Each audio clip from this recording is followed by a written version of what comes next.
부팀장을 언제 임명받으셨습니까? 인수위로부터? 인수위가 출범하면서 임명받았습니다. 바로 네, 3월 14일 날 인수위에서 국방부 청사를 방문한 적 있죠? 예, 그렇습니다. 그때 후보자도 같이 가셨죠? 네, 그때 국방부 본관동을 비울 수 있는 계획을 수립하기를 요구했죠. 예, 장관하고 통화했습니다. 예, 그렇게 요구했습니다. 그죠?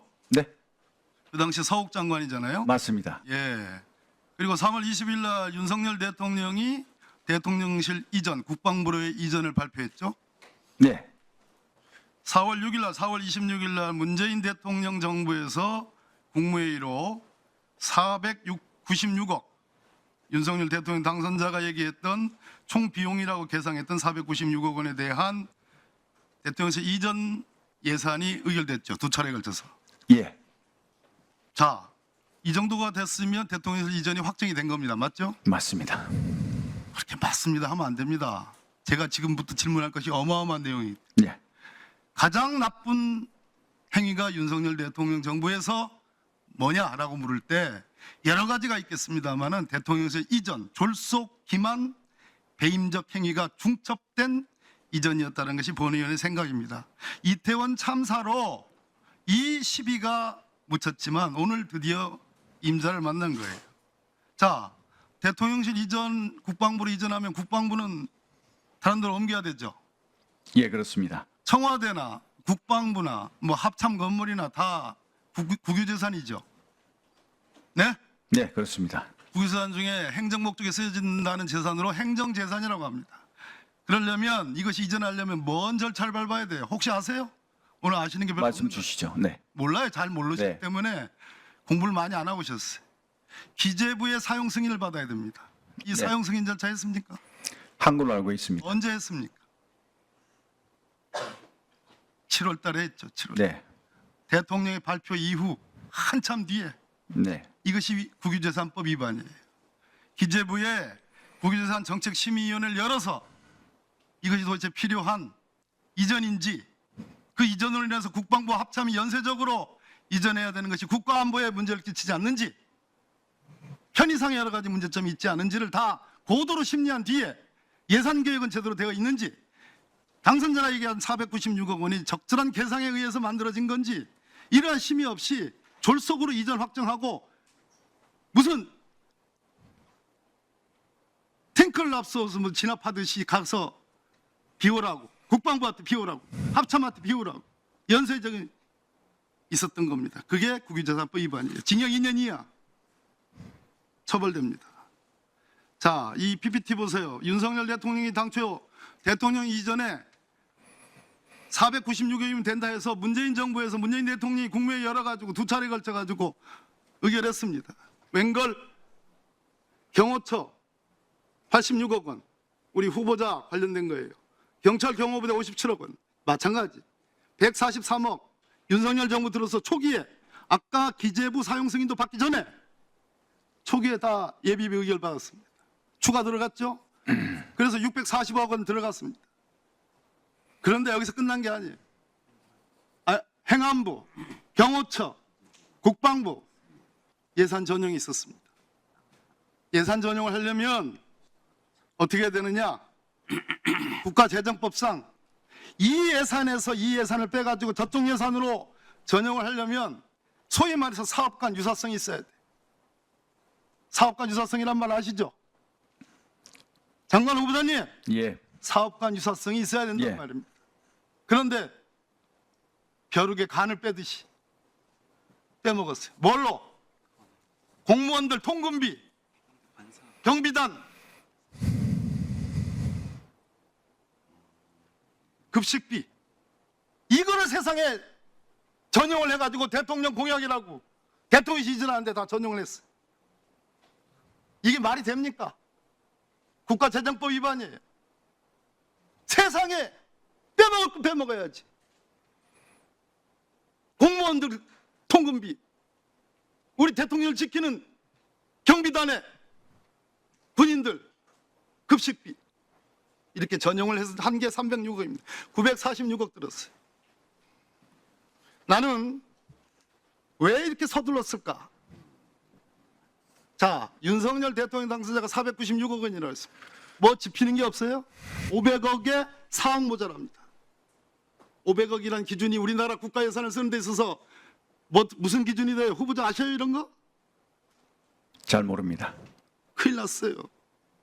이거는 웬만한 대한민국 공무원들은 다 압니다. 500억은 기재부 예산 타당성 심사를 받는 기준이 500억입니다. 아시는 게 뭐 있어요?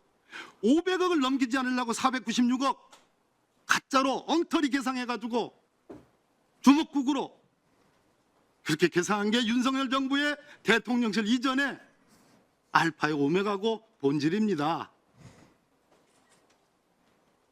후보자 예. 말씀하시죠. 답답하시죠? 아니 그렇지 않습니다.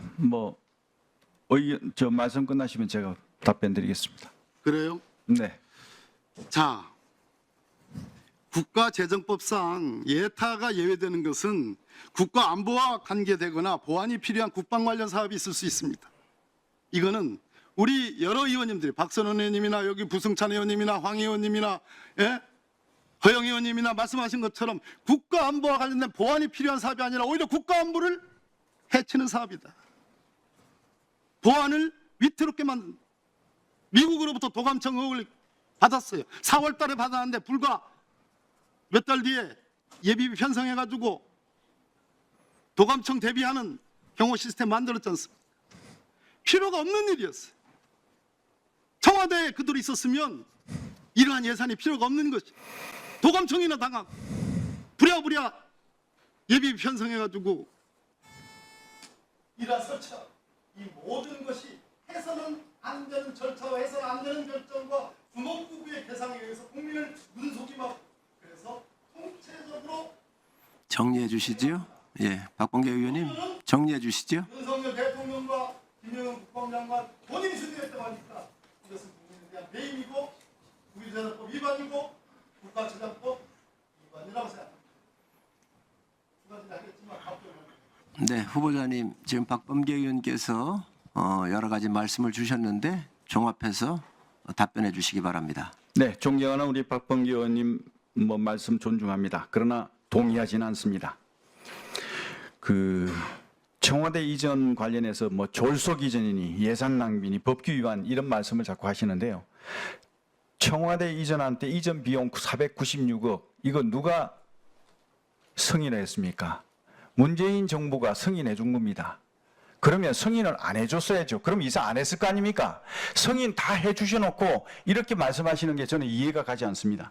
또 도감청, 미국의 도감청 말씀하시는데요. 미국의 도감청 문제는 이미 대통령실에서 이것은 근거 없는 의혹 제기라고 명확히 입장을 밝혔습니다. 사실이 아닌 겁니다.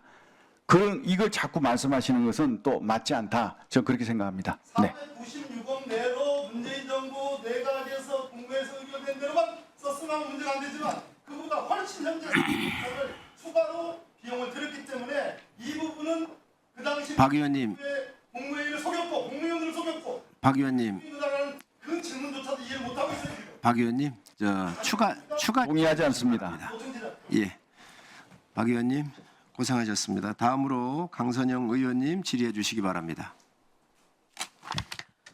후보자님 고생 많으셨습니다. 만약 윤석열 대통령이 탄핵이 된다면 어디로 돈이 몰리게 될까요? 이런 뉴스들을 보시면서 동시에 부자가 될 수 있다면 믿으실 건가요? 지갑에 단돈 10,000원이라도 있고 시사 정치에 관심이 있으신 분들이라면 지금 당장 돈을 벌 결심을 하셔야 합니다. 정치 뉴스를 꾸준하게 잘 챙겨보는 것만으로도 돈을 벌 기회가 있고 또 이미 큰 돈을 버는 사람들이 있죠. 이 사람들의 차이점은 뉴스를 단순히 뉴스로만 보는 게 아니라 실제로 어떤 종목들에 큰 영향을 미치게 되고 그렇다면 어디에 투자를 해야 돈이 몰리게 되는지 알고 있습니다. 월급만으로는 절대 채울 수 없는 부를 축적하고 있는 것인데요. 얼마 전 한강 작가가 한국인 최초로 노벨상을 받았다는 것을 구독자 여러분들 모두 아는 사실일 겁니다. 이때 부자들은 재빠르게 노벨상 수혜주 종목들을 찾았고 그 결과 예스24라는 종목이 순식간에 2연상을 하며 200% 가까이 오르게 되었죠. 저희 구독자 여러분들은 이미 다들 아시겠지만 이 예스24 종목은 저희가 정확히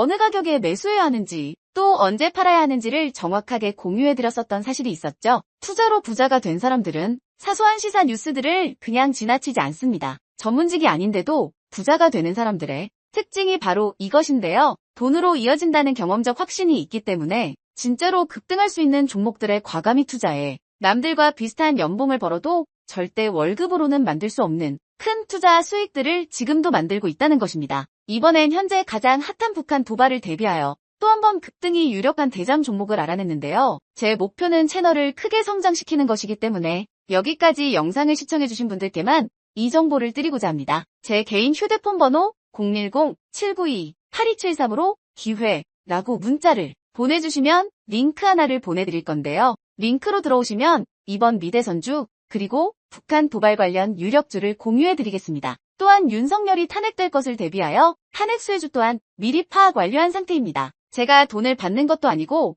투자를 대신 해드리려는 것도 아니니까 어느 시간이든 편하게 문자 한번 주시면 되겠습니다. 단돈 10,000원으로라도 시작해야 하는 게 투자와 재테크죠. 수익을 보시게 될 여러분들께 제가 바라는 것은 딱 하나입니다. 지금처럼 제 채널에 구독과 좋아요를 눌러주시고 새로운 영상을 만들 때마다 시청을 해주시면 됩니다. 제 번호를 꼭 기억해 주세요.